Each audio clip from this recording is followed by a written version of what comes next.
Morning, everyone. Let's go around the table. People will say hello, but Francis will start.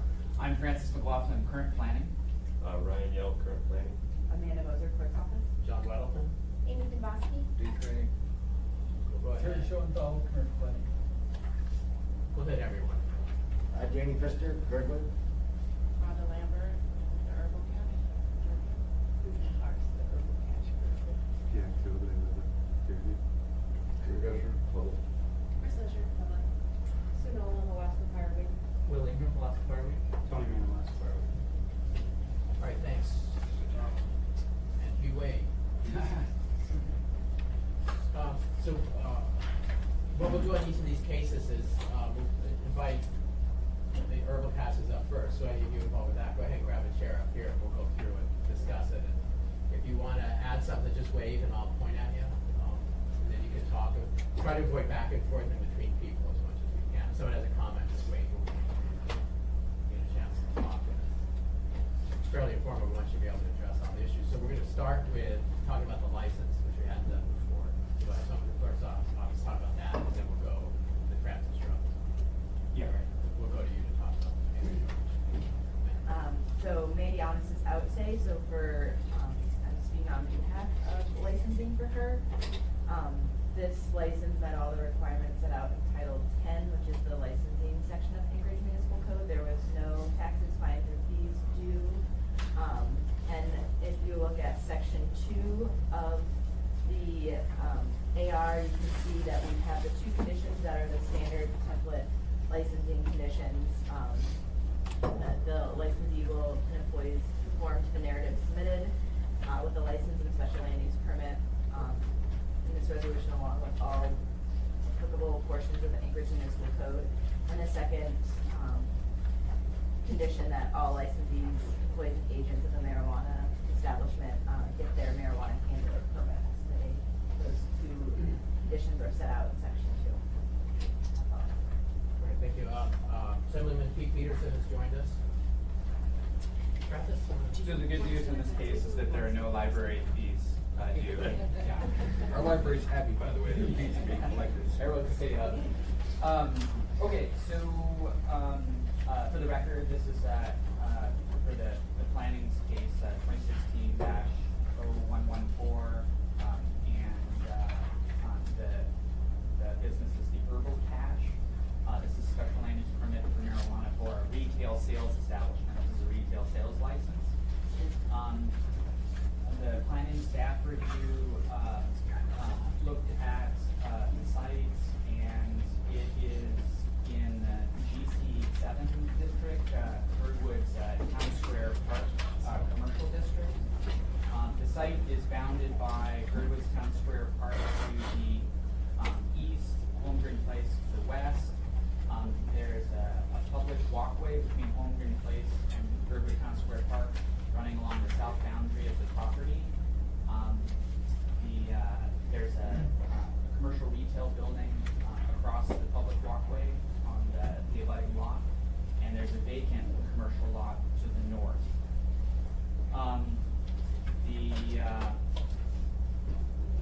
The review of the application did not find any issues.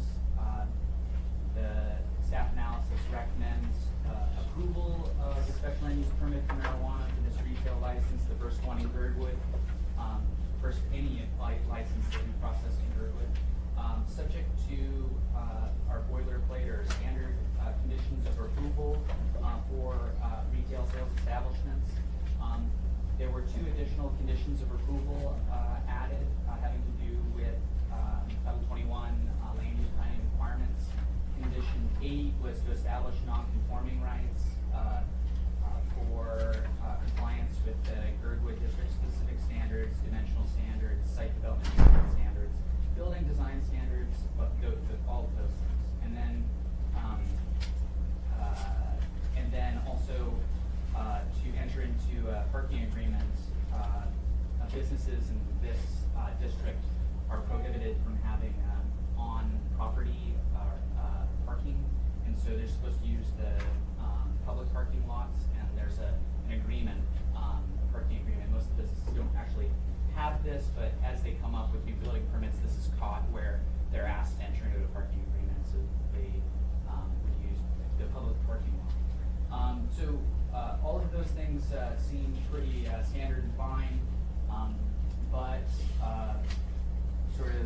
just in the last few days, we discovered through the non-conforming rights determination that there is a building encroachment facing Holmgren Place, and that the building permit for the building to be built in 2003, although it was issued and met the zoning review, the building was built a little bit differently than the plan, and the building permit was never closed out.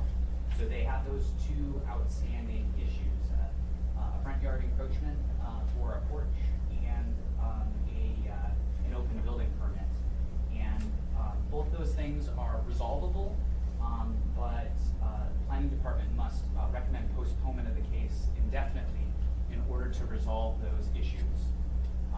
It's typical in these situations that they would close out the building permit, and that they would deal with the encroachment either through obtaining a zoning variance from the Zoning Board of Examiners and Appeals, or removing the encroachment prior to the Planning and Zoning Commissioner, in this case the Assembly, making a decision on whether or not to grant approval of their application. The reason being, it becomes a little out of order or weird if the site plan or the license in this case has been approved, and then the applicant goes in front of the Zoning Board of Examiners and Appeals and asks for approval of an encroachment. They don't want to be put in a situation of there's already an open approval, and because if they deny the variance, then they can't open. It's weird to have an approval, but then the denial, and the site plan could change from what you're looking at in terms of this commercial building. That's sort of the long and short of it. Thank you. So Francis, can we put a condition on here? So though the department recommended approval, now the department's recommending postponement.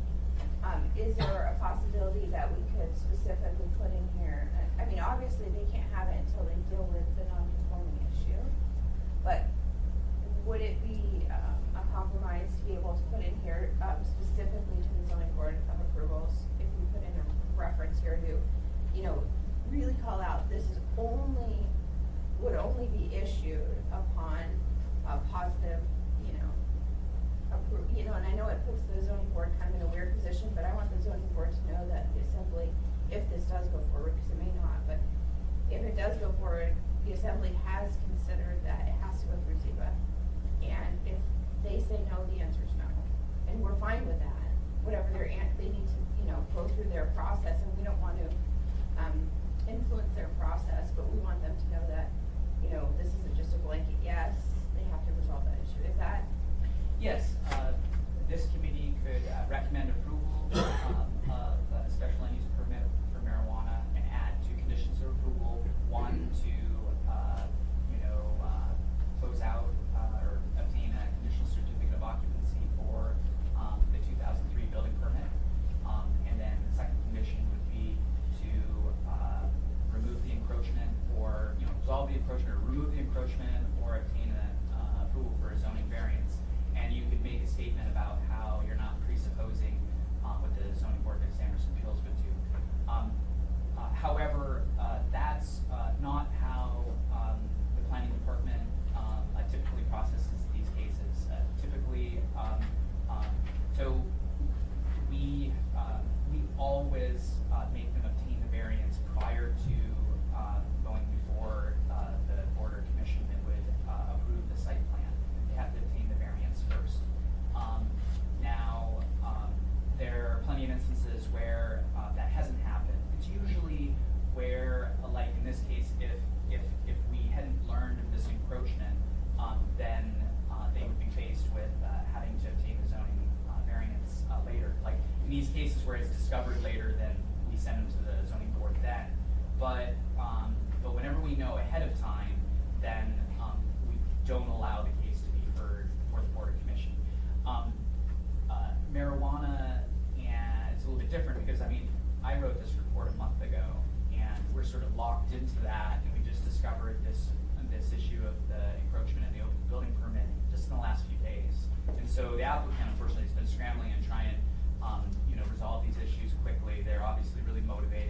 they would like to see it handled the way that you proposed.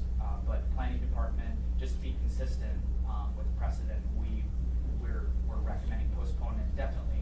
Because we don't want an approval to be hanging out there, because it's possible that, you know, it would never, they're never able to solve the issue, and then you'd have an approval for something that can never be built, you know? Right, well, and the license actually won't be issued until they actually get either the variance or. Sure, but the record would be that the assembly approved this, and that would be standing, and then they weren't able to resolve the conditions of approval. It's a little bit neater when we know that they'll be able to meet the conditions of approval. And that's not certain in this instance, because it could cost a lot of money to remodel the building. There's a path forward. I've been working with the applicant, and they seem really motivated to resolve this, but it's something that would cost money, and not all applicants are as motivated as this one to make it right. Okay, if I can just, on the same topic, ask the applicant, do you guys want to comment on this particular issue? You know, we are very motivated, obviously. Danny Pfister is here, he's the owner of the building. We believe the closing out the building permit issue should be resolved quickly. I think he sent someone out to the property yesterday to do the required elevation drawing. He can speak to Yeah, can you expertise. describe to us exactly what the issue is? Oh, a quick brief history on the building. I had an architect, I don't need to mention his name. Originally, we went in with the plans, and it was a slab on grade. And we went through approval all the way down. The last person we met has to do with the flood. And they said, oh, no, you're in a floodplain, you have to raise it to 5.5 feet or whatever. So we went back, we redesigned it with the deck, raised the building up. And I remember speaking, whoever was head of zoning and planning at that time, I remember sitting down with him. My architect was supposed to redo all the plans, and I know because we discussed the deck, we discussed beautifying the sides of the cinder block, etc. And I said, look, I put in water fountains on both sides. So I thought everything was fine until a few days ago. I found out the architect never submitted that. So there is no plans out there for the deck. From the time I built it to now, they changed the setback requirements, which now means that the front, where the deck is an encroachment. And I had a restaurant in there years ago, and they extended the deck further out beyond the roof line. So what I want to do now is to be able to pull that deck back to the roof line. And if we meet the current code, I have to remove 14 feet of the deck, which only leaves 3 feet to enter into the space. And 3 feet is in violation of the international code. So I have to go for a variance to bring it out. So for instance, when we're talking about the encroachment of the deck, when they built the property in what year? 203. 203, let's just put aside the fact that, you know, the plans didn't get officially changed in the city. If they would have been at that time, would they have been within code of that time? They No, still there would've was needed always a an encroachment. Yeah, they went through they started out right, where they submitted plans for a building, it went through review, the building permit was issued, but then they went and built a different building. Right. You know, for the reasons that he described, I'm sure that there were legitimate reasons. This was a long time ago, you know, but yet the changes that they made to how they ended up building the building caused encroachments into 2 setbacks. The building with the porch encroaches in the direction of the public walkway, and it encroaches in the direction of the street. In the direction of the street, it's a 15-foot encroachment into a 16-foot setback. There's only 1 foot between their property line and the deck, so it's quite a large encroachment. Now, we have a plan on how to proceed. The owner's gonna offer up to the zoning board of examiners and appeals, bringing the part of the overhang back for the deck. But as he said, he'll need to ask for some amount of encroachment. I'm not sure how much that will be, because he has to have variance. It won't be enough to remove the deck, because the doors are, 5 foot off the ground, and you have to have about 4 feet in front of the door, so when people run out because of a fire, that they don't like step and trip. So there's the 3 feet that they have before they reach the required setback. They're just gonna have, no matter what they do, they'll have to have encroachment. Now, it's my view that the porch is beautiful, and it's a very nice building. And, we'll have to see if the zoning board of examiners and appeals will allow the porch to remain with, some of the, encroachment reduction that the owner will offer. Now, the encroachment facing the public walkway, we're making guesses. We believe that the porch will meet the design requirements to allow it to remain in that, as it is. The reason being is that the GC7 district has this, encourages porches to run along public walkways like this. So they're allowed to have this, this porch as close as it is to the walkway, as long as it meets certain design requirements. So we just have to verify that those are met. And so that's why the owner hired, a professional design firm to do a building elevation so that we can review it against the code to make sure that it meets design requirements. And then we believe that it'll be able to remain there. So the only issue is just closing out the building permit, which is sort of a paperwork and time issue. And it appears that they would need a variance from the zoning board of examiners and appeals. Now, I just want to stress that board, it's encroachments and zoning variances are not to be taken lightly. It's not a, you pay the fee and it's automatically granted. The decision will be made by this board, these 9 volunteers on the board, subject to, or based on the 8 approval criteria, and it's too early to tell whether or not that would be granted. Oh, sure, that makes sense. How often do they meet? When could we expect? Once a month. So when could we expect this case to be in front of them? About 2 months from now, if the owner needs to get drawings of the porch facing the public walkway, one. Get the building permit, restarted, because it's expired, and then provide the change order, so this revised, as-built and this, architectural drawing. Once that is reviewed, I'm not sure how long that would take, maybe a few days, maybe a week. I would just say that there's a cutoff date, the 31st of this month, for that's coming up, I believe, and another one that happens later in November. So from that point in late November, it's at least 60 days. So we're talking about probably 90 days, and that's because there has to be a community meeting, there has to be a public notice period that goes along with the zoning appeal on that, Are you talking about for the variance? for the variance. Just to be a little bit more detailed, there's there is a public notification requirement, but they don't have to do the mailer ahead of it. We want to make sure that the building permit would be issued for the encroachment facing the public walkway before they apply for the zoning variance on the direction of Holmgren Place, because if they weren't okay with that portion, they would actually have to ask for variance for 2 porches. Sure. I think, after hearing what I'm hearing, I could go one of two ways, I could go one of 3 ways. I understand, the department's, desire to postpone this indefinitely. My hesitation in postponing it indefinitely, as I know getting an application to this point takes, a lot of time and effort. So, I would be willing to do an amendment to the conditions, but I think a better route potentially would be actually postponing this to a date certain. So it keeps the application alive, we still have all of our historical information. Now, as Francis had said, if the design might come to us, it may look totally different, in which case we might need a test version. But I think that would probably be a better course of action, just because it'll keep the numbers, references, everything kind of alive and in the queue. And then when we file, if they were to have to file a new one, it would have to again be on the agenda 2 weeks later, back to committee to rediscuss the issue. So I think, I'm comfortable with going one of 2 ways. I think the best route is to postpone this to a date certain.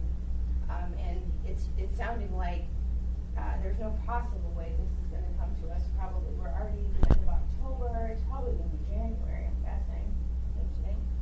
I think it's probably gonna be January, but, you know, I don't mind postponing it even to a meeting in December, and then if we have to postpone it again in December to January, but that still gives the opportunity to take action a little swifter once the issue is resolved. But I'm not the representative from the area, so. No, I appreciate that. Actually, I'm gonna go around, real quick at Dick and Pete, so say, I got my questions answered, thank you. no, it's okay. You know, after all the discussion, my questions are answered. I was trying to see where exactly the deck was on this picture, but it looks like it's on this end of the building in there. So, yeah, sometimes these things happen. I remember having a duplex that I bought that turned out to be built too close to the property line, so I went through the variance thing myself before, so it usually takes longer than you expect. The last page of the handout shows, an accurate as-built, property. Well, and I found it interesting because it's only a foot from the sidewalk, but you said in the Girdwood plan that they actually encourage some of these decks and stuff to be closer to the walkable area. Well, to the public walkway on the south side of the building, not facing Holman Place, not the street. That's just not allowed. Oh, I see. Yeah, I think it is, I think it's, you know, it's enough of an issue, and the one thing I don't wanna do is I don't want to put Ziba in a position where they're feeling, forced to do something or to not do something. And I don't want them to feel like we're trying to influence them. I think it's, their role to, as Francis said, make their determination based on criteria, and I don't want political pressure applied to them in that process. So that's why, I would prefer to postpone this to a date certain versus, I mean, I would go the other route of putting the conditions in. I'd be convinced to do that if that would be the will of the committee, but, I think it's probably better to just allow the Ziba to do their job. Mr. Train? Who's the applicant think about this process? Did you know, you didn't know this was coming, did you? No, Yeah. this came up, you know, just as Mr. Gonzalez said, in the last few days. And I can appreciate the comment to a date certain. I think the one issue about the south side of the building appears that can be resolved quickly. So I don't know, you know, we're obviously motivated to get out and running as quickly as we can. We've put a lot of money and a lot of time to this. The only thing I can say is, as soon as I found out about it, the following day, I had S4 go out, do the elevation. I like to get things done, not only in a timely manner, but this is what I used to do in the past, it's problem solved and get it done. Those plans, the drawings should be available, let's see that, I'll make it tomorrow, in which case I'll get them to Francis. As far as the encroachment, what I'm gonna propose is ripping back, the deck all the way back to the roof line, which would make it a 5-foot encroachment instead of 15 feet. And of that 5 feet encroachment, what is the international code, 4 feet for a deck? Well, there's, you know, I don't know. For the landing, it is 4 feet, I believe. Okay, so we've got 4 feet, which would be an additional, I think it's only 8 feet underneath the roof total. So that's what I'll be applying for with the variance. I can have the deck removed. I've already talked to several contracting friends of mine. We can have it done in a day. So I can get this done in a very timely manner, but I can't get it before, you know, whoever it is, I need to get the variance. I mean, it'd be great if I could get them, you know, to them in a 30-day period. But I have to go within the confines of whatever you guys say, the process, et cetera. So you had no idea at all? No, I had to talk to the I ended up firing the architect because he was causing me so much costly problems. And then I found out that he was changing documents and all this other stuff should have been done. I had to finish the project on my own. And I'm not a developer, I'm not, you know, so I thought I was doing everything. And I would go in and I meet with each of the different people and I did what they told me to do. But I did not know that these are other plans that he had drawn up. And they were drawn up because the builders had to you know, we had to do all the stuff, so the plans were there, he never brought them in and got them certified. Thank you, sir. You're welcome. Think I got any other questions? Do you have enough electricity? Yep. I know you're buzzing. So- We're used to you getting excited, Phil. So I, you know, before I make the, Actually, I have a couple. I was gonna ask you, yeah. So there's just looking at some other things, in that little area, you have kind of one thing on this building, I think the building works right now. If you go there, it feels good, I mean, it's a nice little area in Girdwood, so it's a shame to have to change it too much. But I guess the rules are what they are, but there's a little kind of open public area there. Is that the place where they have the little chessboard on the ground? Yeah, Okay, so it gets to a thing, I think, didn't we have trouble with one applicant somewhere that was too close, it was on Minnesota or something, and there's a chessboard on the playground? Is that a playground? We've got essentially no. that here. What's the rule That was a there? tennis court, I think we were talking about. Well, there was, I think, But even closer, so the, one potential applicant on Minnesota and 32nd or 33rd, is directly across the street from that, Minnesota park that has the tennis court, but there's a paved plaza area that has a hopscotch, thing painted on the ground. There's no other sort of children's playground equipment or obstacles. It's just a hopscotch thing. So when Ryan and I went out there and we measured to the tennis court and called that the athletic field, but we noted that there is this plaza with, you know, benches, picnic tables, and a you know, painted hopscotch thing. And the potential marijuana applicant has an interest in seeing that they meet the distance, and so they're critical that we even mention that. But we're just trying to be full disclosure. Right. Well, I wanna make sure, so as long as we're clear, 'cause we need to be consistent on Yeah, these things. sure. You know, swing set is a playground, but, Yeah. and the chessboard is not for kids anyway, so. and it's a 9x9, not 8x8. They actually just put, and it's kind of just 5-gallon Right. buckets set up out. Those aren't just fine. The Tommy O'Malley car. Right. He I did a know, great with the job. hole in the top so no one can use them as buckets. Okay, so you got the non-conforming rights. I had a question on, you have Whittier Police Department down there now. When they get through the tunnel. Yeah. No, they're all- They just three of them live in leave. Girdwood. There's two on this They side, actually there's work two on out the other pretty side. well. So, they enforce state law. Are there any issues that we would face in that case? City laws, I mean, marijuana should be essentially the same. You know, what I wrote into the staff analysis about city services and police, I just made a statement that Whittier is potentially providing police service. You know, I don't really know what to write in those areas. What I wrote was just based on reading the newspapers and trying to follow what's occurring, current events. Okay, I don't know what Whittier does, police do. I mean, I'd like to learn. Another comment, this is, we get in virtually every application, there's a boilerplate thing, loiterers will be asked to leave, because it says you can't have loitering. But where your location is encourages loitering, you've got that park right there, and that's kind of what that area is all about, is people kind of hanging out in the park. So if that part of Girdwood is successful, there's lots of loiterers there. How Well- do you add loiterers in Girdwood? Well, I mean, I think, so, because there's not a requirement for a separation distance in Girdwood from a public park and a marijuana establishment. Will that become an issue? You know, it's definitely a potential issue. I think that it'll be incumbent on the business owner to try and, you know, manage their customers as best they can and provide good information about, you know, where that you can't legally smoke marijuana or consume the product in public. And they'll have to direct people, and, I mean, maybe they'll have to go over and above and go through the park and shoot people away or something. You know, I don't know if we're creating a problem or not. It's kind of, I just don't know. Just a dynamic. We're actually discouraging that now, and we have been. I've always discouraged loitering. I don't want people around. They've always been asked to leave. It's not frequent. but they know that there is a policy in place and has been since I've opened, that there is no loitering So right on your property, like on your deck or something? anywhere around there.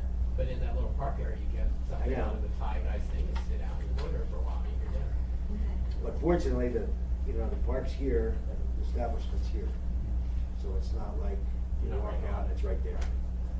So the general area has that connected feel though, which is what it's supposed to. Yeah. I have a question on, you have a bathroom. Is, in retail, will customers be able to use that bathroom? Is there a bathroom in the area that you Yes, use? there are two of them. Is it where- One is a ocean theme and the other one's a rainforest theme. But so in the building, 'cause you In the go to the building. laundromat, you Yeah. have the bathroom. You can also take a shower. For a fee. He's been in there too. There's, generally a rule, no temporary signs, is kind of a standard rule, but you said on page 81, you'll have a temporary sign for some period. Good for your profession. A temporary sign. Page 81, but these aren't numbered. Oh, here they are, On yeah. I thought the temporary sign meant, well, we have a banner sign, but it's affixed to the building, it's not a temporary, like, on the street or anything like that. Eventually, what I thought this meant was we would have a professional sign, but it looks professional now, it is a banner sign, which all of the businesses in the laundry mall have the same kind of vinyl sign. So this is one of those funny situations where sometimes the applicant doesn't know all of the rules, especially the ones that do Title 21. So temporary signs are prohibited, so you can't have that sign, and I may have forgotten to tell you. It's in a weird situation where I can't enforce upon and make them remove the sign now because they don't have approval for a marijuana establishment. But once they do have approval, there's a boilerplate commissioner approval here that says, black and white, no temporary signs are permitted. So they're not allowed to have a temporary sign for marijuana, but they don't have marijuana approval yet. And so we're sort of just like, at what point do we, I think it's just about information. So now I'm on the nose, she'll take it down. And you covered it in your conditions, I mean, it Yeah. says clearly here, no temporary signs. So now you guys know that's a temporary sign. You have to have a permanent one. So it could be And there's leave it up specific now. code to, what your signs look like, how big it can be and all that kind of stuff. So before you go and spend all the money on it, make sure you know the code on signs. You get a whole ordinance just on signs. Yeah, I've heard a lot of, it's quite an education when you Yes, start going through it is. Title 21. Can the sign be in the setback? Must be fixed to the Well, building. no, in your situation. Okay, because I have a tree that comes up, and it's in the setback. The tree's allowed to be there, But can they put the sign on the tree? No, the sign has to be attached to the commercial building. Okay. Just as an update, we get a lot of information in these packets, and it's very, everybody approaches it a different way, but you have a bunch of information on your boiler. Why are you not about the boiler? Page 118. Okay, boiler's in here, and maybe I missed something. Page what? 118. I saw it, but I skipped over it because I didn't think it was relevant. I just saw that. It might have been for, that was for our food permit that we have to go through the municipality with. They wanted all of that. So they wanted what our boiler was, the specifications, and So we got that's usually see food permits. that's And I like- just got an inspection this year on what the boiler. size our sink is, where our hand wash is, all of that. So that was just for them. Good, thanks. Then an odd thing, just a comment, you generally see copies of people's leases. I've never seen one where part of there is one box of toilet paper and one box of paper towels a year. Well, You guys are very each of the frugal. tenants split, because it's common area and common bathrooms, we each split the cost. So each of us have a case of toilet paper and paper towels. It is Girdwood, Mr. Webb. It's So committee members, any thoughts on how to proceed, Amy? Um, Outline something? Well, I just want the applicants to understand that, the recommendation coming from, the administration is essentially to, I don't wanna use the word kill, but to terminate this application at this time until the variance, the deck issue is resolved. I understand how, the only issue I see is the deck issue, really. The parking issue in this particular situation is unique to Girdwood, with the common areas. I thought that was fascinating, but, my recommendation, will be personally, I think this could be resolved. It sounds like you are very, very motivated. You're going to deal with it. I think it's a travesty that you have to cut off part of your deck. But that being said, then the law, the law in the books is the law in the books, and I don't know what the zoning board's gonna do, but I'm very, conscientious when it comes to trying to apply political pressure to allow them to do their job. Sure. And so, I think for me, the best course of action, rather than killing your application, would just be to, put it on pause with the assembly, just postpone it to a date certain, and then it'll be still alive and well and in front of us, and by the time it comes back to us, you'll have a resolution.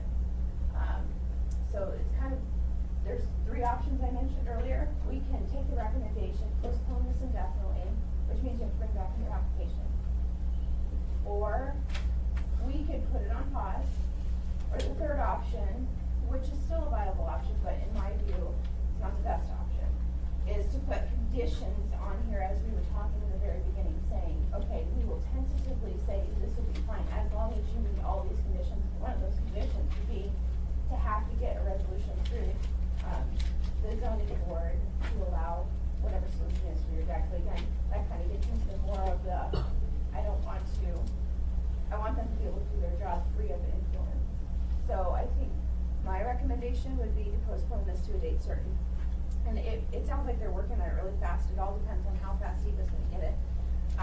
We're at the end of October now. I mean, I would be fine postponing this to December, and if I don't anticipate them probably get to it that fast. But if they don't, in December, we can postpone it again to January. The meetings. That work for your folks? Yeah, absolutely. The meetings in December are the 6th and the 20th. Don't do it tomorrow. Christmas, right? 20th?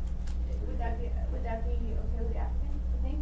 20th? If you're talking about the assembly meeting, this meeting. Yeah, sounds good. Yeah, because my recommendation, to the assembly would be, right now, I would recommend that this is an acceptable application minus the Z issue. So, the zoning issue, so the variance issue. But that's why I think we should postpone this until you get that resolved. But then it will save you from having to bring back a whole new application. And it may be different, like Francis said, we're gonna have to, if the zoning board comes back and says you have to change your deck, you're gonna have to update your diagrams and everything with us. But we can attach that as attachments to the record. But it will save you from having to introduce a new one and then wait 2 weeks and then come before the assembly. So, I'll wait till they. So my question is, will, once we apply for the variance and once it's given, and at this December 20th, I doubt that would happen, but all the work would have to be done before, would we be seen before all of the work would be done? Well, my hope, I'm being very optimistic. I don't think you're gonna have all of it done, because with zoning, as they were saying, you have to have specific code processes. So you have to have a public meeting, it has to be noticed, all of that stuff. If that's all done, then on the December 20th meeting, the assembly can look at it, there's a resolution, everything's been done, we can just pass it and it can be issued. But if it's not done by December 20th, we can postpone it again to another date, maybe in January or February, but then we'll have a better idea of how far along you are in the process and really how much time it'll take. You might say, listen, you're meeting in 2 weeks, we expect it's gonna be done then. Okay, so. We even have a meeting here No. prior to the 20th, or just here at the assembly. Well, maybe. Actually, it depends on what the zoning board says. Yeah, I suppose so. I mean, I guess the goal here is you could skip this. The question is, would we have a work session? We don't need, like the work session tomorrow, they don't need to come to work session tomorrow, if what we do is postpone us to. So we could, when you come forward again been having this meeting, then usually work session that goes like that. But what we could do is perhaps just. We'll do a work session right before the meeting of the 20th, that way we'll know where we're at. And we're not doing a work session tomorrow, we're just doing an update. There's, Call that what you want. Well, and remember too, at work sessions, we can't actually, this is why I think work sessions are a little redundant, now that'll be on my soapbox, because we can't take action in work sessions, but we can make recommendations in committee meetings, so reason 201, well, I think bringing them back for a work session's a little bit overkill, but. And that's The purpose why- of it was to let semi members that aren't part of this committee understand what's going on with this license, so. and I think that's why we're switching to the update instead of a specific work session, so it'll just be an update. Well, cause then I guess they'll have the committee recommendations too. No, I'm fine with whatever you want. 2 points of clarification or information. So most of the assembly business, my understanding is that ordinances are introduced and then 2 weeks later, there's the public hearing or later, depending on when the hearing is set. But for alcohol, that doesn't occur, it just goes directly to a meeting. So with something I work on, rezones, there's an introduction and then there's the hearing. But for alcohol, it goes straight to the hearing, so there's not this 2-week thing. For marijuana, do you recall on agendas, is it treated the same way as alcohol? It just goes straight to the, so there isn't a 2-week introduction period, so that doesn't occur for marijuana, 1. And then 2, it's interesting, it's always been something I found interesting that the assembly treats this term postponement indefinitely as essentially it's a denial or something like that. But none of our other boards and commissions look at it that way. When a board or commission takes action to postpone, they either postpone to a date certain or they postpone it indefinitely because either they don't know which date it should be set for. And when it's set for a date certain, then there's all these other things that staff is doing to prepare for that meeting to get it set for that. And so it just makes more sense. Well, we don't know when it's gonna, these issues will be fixed. So it's postponed indefinitely until we do know, and then we can set the date. So it's a little bit more flexible for staff. Because we can either go earlier or later, the postponement indefinitely, when I'm asking for that, or our department it's not to terminate the case. I know, but traditionally, when I've been on the body a few years, is to kill it permanently. When we postpone something indefinitely, you'll never see it again. That's why Yes, but it's only the assembly that treats it that And way. that's fine. No, Robert's rules treats postponement indefinitely that way. I mean, So we often have postponements of cases with our other 5 boards and commissions, and that it just means the case is postponed until we know when it needs to be reset. For us, postpone definitely means it's never seated out again, it's dead. And you've actually heard many assembly members say on the record, that's why I use the term kill, because that's what they use, they're like, oh, we're gonna kill it. And We postpone it definitely. Don't kill it. Yeah, we don't want I think just to clarify from Robert's rules sets out postponement indefinitely as a strategy to dispose of an item with neither voting for or against it, whereas the assembly can postpone something to a date certain, which is what Assemblymember Dubofsky. So, and that's just set out in Robert's rules, and that's what the assembly uses for their meetings. If that's what the recommendation of the committee will be and what the assembly eventually adopts, then I'll just need to check in with you about how to get this package ready for that meeting, knowing that they won't have obtained the zoning variance yet. So, and this is something that happens pretty regularly at our assembly meetings, that something is postponed to a date certain and our agenda coordinator tracks when it's coming back. And then, so that item will come back before the body, and as staff, if we identify that it needs to have updated maps or something, we can work together to prepare those documents to add as AIMs or assembly memorandums to attach to that document. And what I'm anticipating in this particular case, and this is something that Mandy and Amanda, I was like, Mandy, that's the only name I had in my mind. Mandy, are you helping her track these, or is it just gonna be her?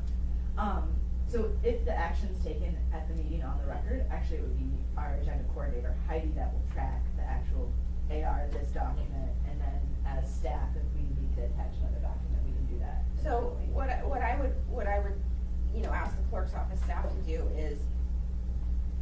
just listening to Francis, there's a real possibility, it's probably, 98% possibility that this is not gonna be addressed yet by the zoning board by December 20th. And so, we have two options, as, our recommendation from committee, we can actually figure out what date that we think it's gonna come back to us, have their action done, and we can set it to a date certain near that time frame.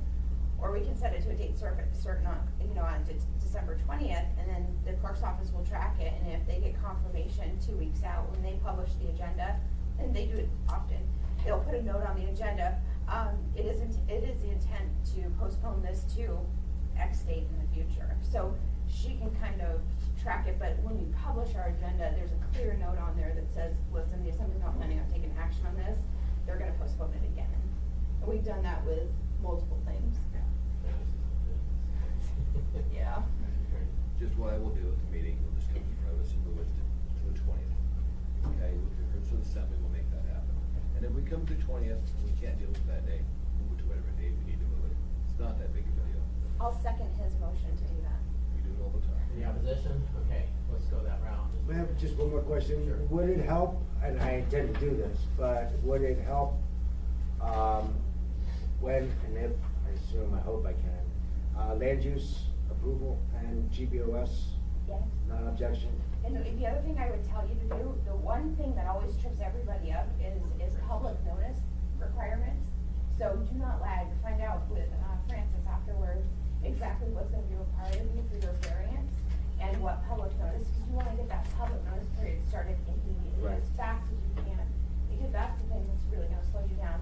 Now, of course, you have to get on the agenda for the zoning board and all that kind of stuff, but Francis can help you with the process. But that's the one thing I see people get caught up on, would take so much time, is they wait 2 weeks to do their public notice or 3 weeks. And then you're just stuck waiting for the clock, because in code, there's a certain number of days you have to, Right.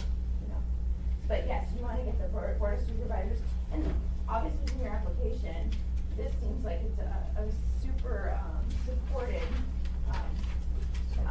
project in Birdwood. So I would anticipate you'll have that, but the faster you engage with those bodies in Birdwood and get them on board to let them know what's going on, I think the easier the process will be. And it would be helpful bringing it into the zoning board, I'm assuming, some sort of letter of support. So. Right. Actually, Phil made a point, so we'll postpone the date certain, but the committee's recommendation also would be to approve it based on these, the 10 commit.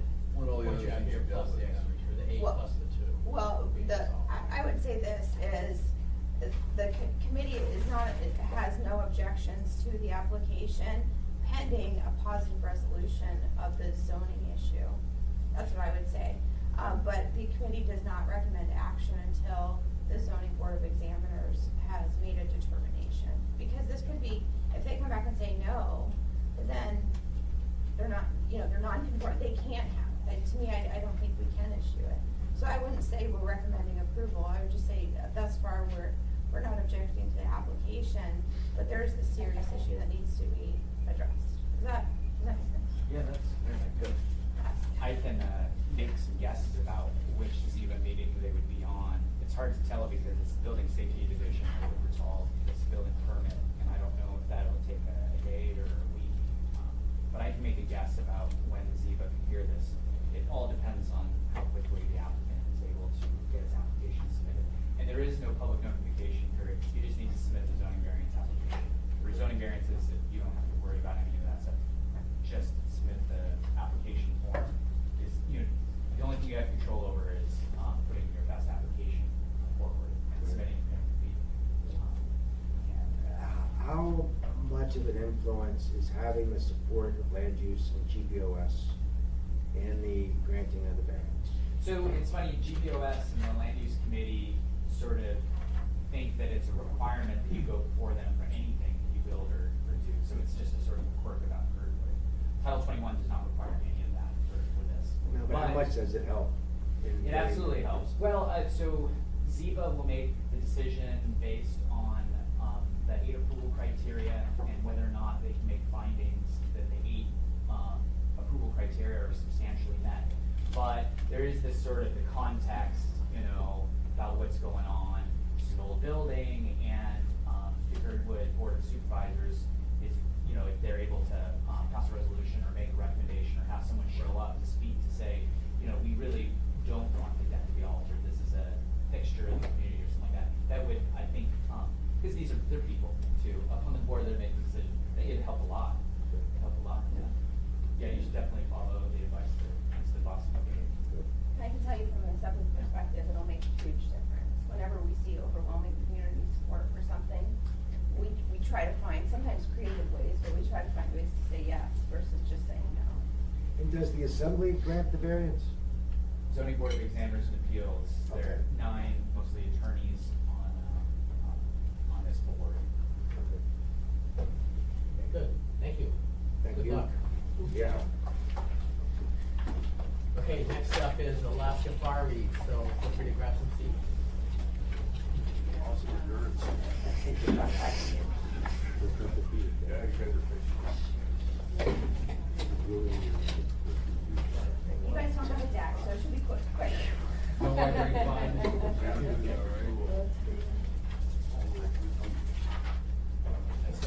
So I'm Sue Nolan. Anthony Mann. William Ingram.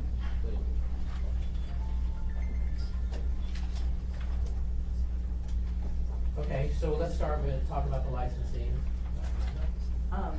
Thanks, so this license,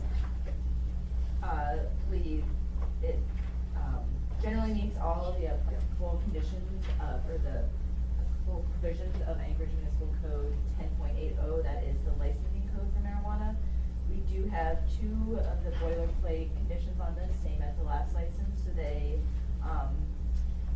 the condition is that the, shall conform to the narratives submitted with the license and special land use permit application as modified by this resolution. And the second one is that all licensees, employees, and agents of a marijuana establishment will get the marijuana handler permit. They do not owe any taxes. The clerk's office, they do agree with all the sections of Title 10.80. Thank you. Ryan? Thank you, Mr. Chair. So this will be case 2016-0116, Alaska Fire Week. They're applying for a special land use permit for a marijuana retail sales establishment with a total of approximately 2,892 square feet of licensed space. The establishment will be located within an existing commercial use building. It's formerly Zach's Boardroom, in between Gaslight Lounge and Trevor Jack's on Fifth Avenue. The proposed facility is within a B2B district, generally located northwest of the intersection of 4th Avenue and G Street. And because it is downtown within the B2B, full Title 21 land use code applies to this site. So hours of operation listed in the application, state business will be open between 8 AM and midnight. And plans submitted to the planning department do not show any major alterations to the storefront or building that would make it a dissimilar scale or size to surrounding structures. And lastly, the planning department recommends approval subject to the conditions as stated in this packet. I will add one more thing. We did have one late public comment that was received after the packets had already been published. That will be added as an AIM and going before full assembly of the substance. Mr. Trent? Brandon, who was the comment from? That was from Mr. Richard Nesbitt. Raymond Nesbitt.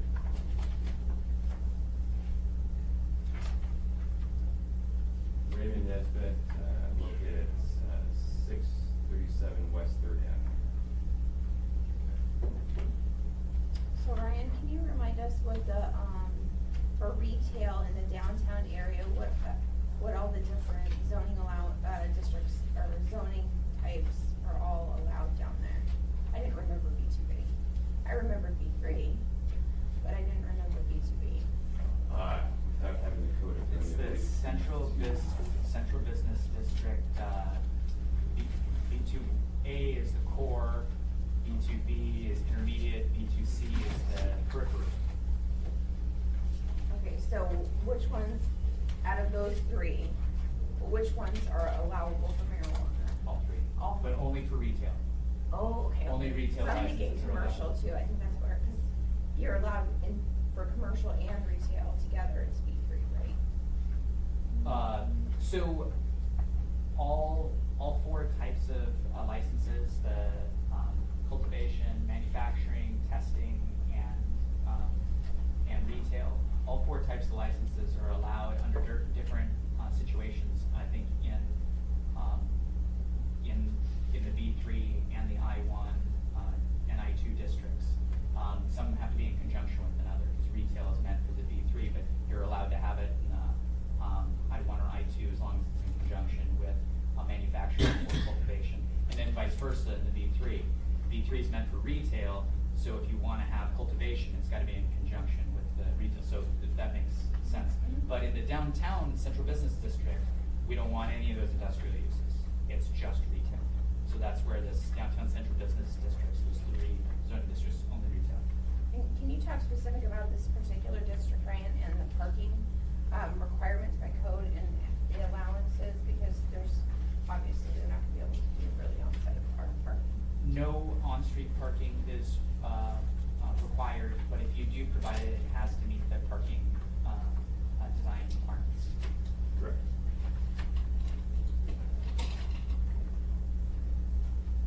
Okay, stop hand it.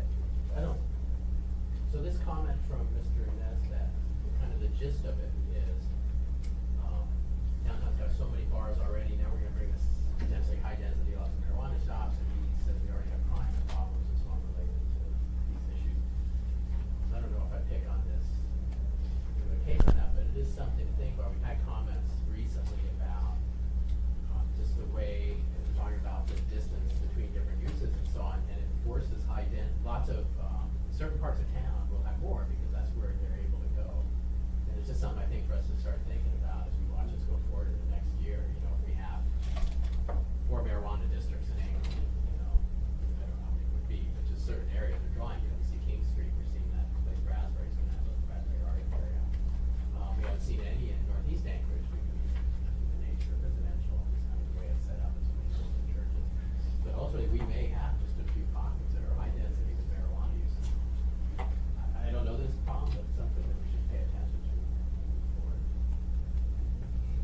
And he just highlighted it in his letter that he doesn't like living downtown.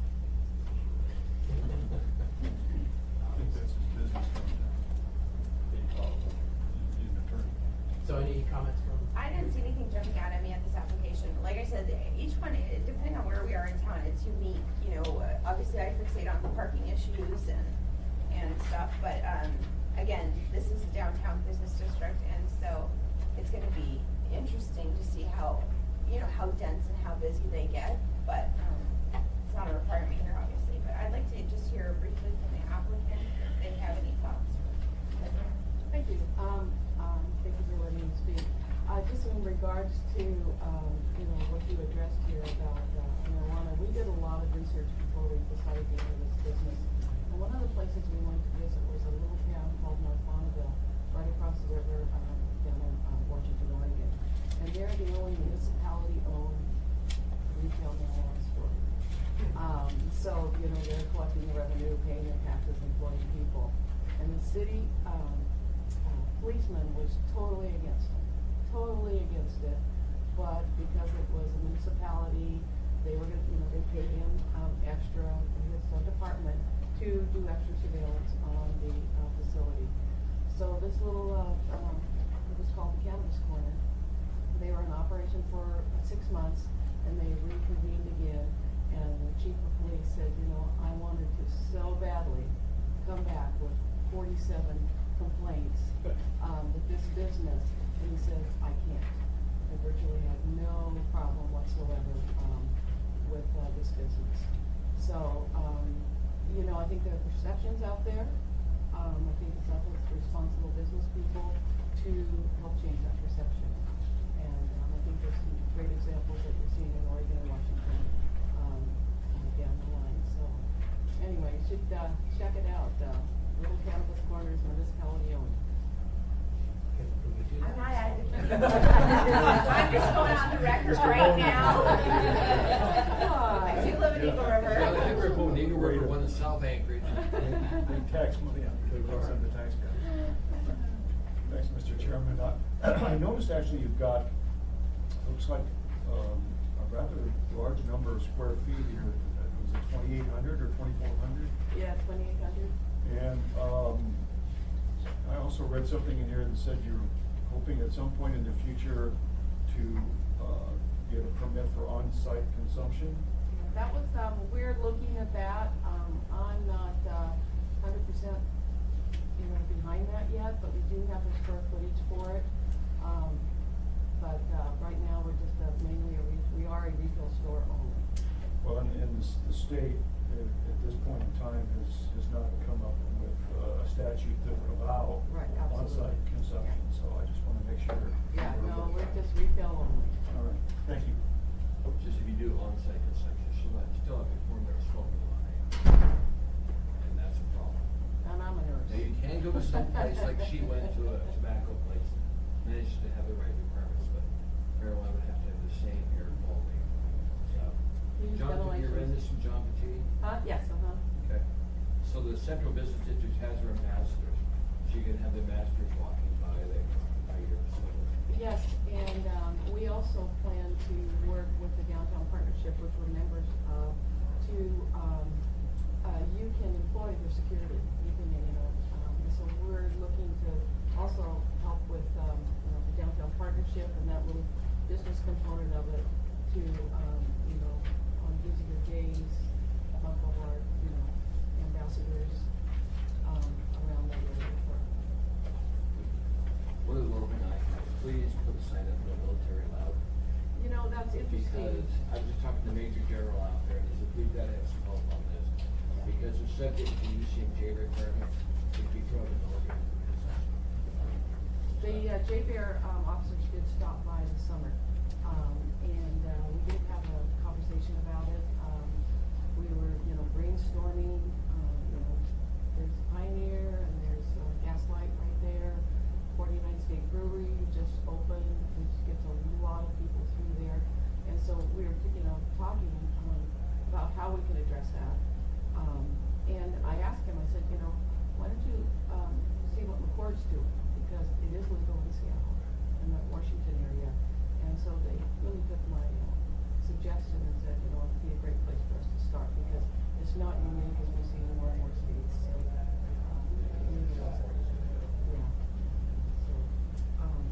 the other thing I'd like to mention, I've been working with the Alaska Tourist Industry, and Brandon Emmett and I did an hour-and-a-half panel presentation along with the, and I apologize for not remembering his name, but President of All America.